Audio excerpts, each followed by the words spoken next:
இன்றைக்கான தேவனுடைய வார்த்தை அவர் செய்கிறார்.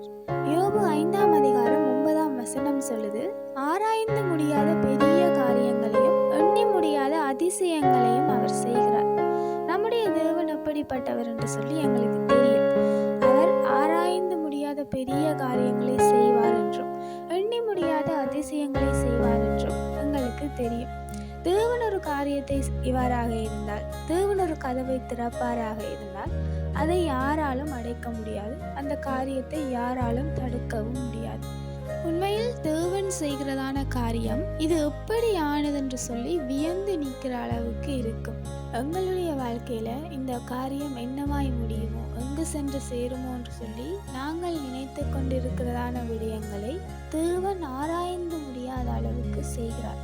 வேதாகமத்தை நாங்கள் எடுத்துக்கொள்வோமாக இருந்தால், வேதாகமத்தில் நாங்கள் எவ்வளவோ அதிசயங்களை பார்த்திருக்கிறோம். எண்ணி முடியாத அதிசயங்களை அவர் செய்திருக்கிறார். ஆனால் அதே தேவன் இப்பொழுதும் உயிரோடு கூட இருக்கிறபடியால் இப்பொழுதும் எண்ணி முடியாத அதிசயங்களை அவர் செய்ய போதுமானவராக இருக்கிறார்.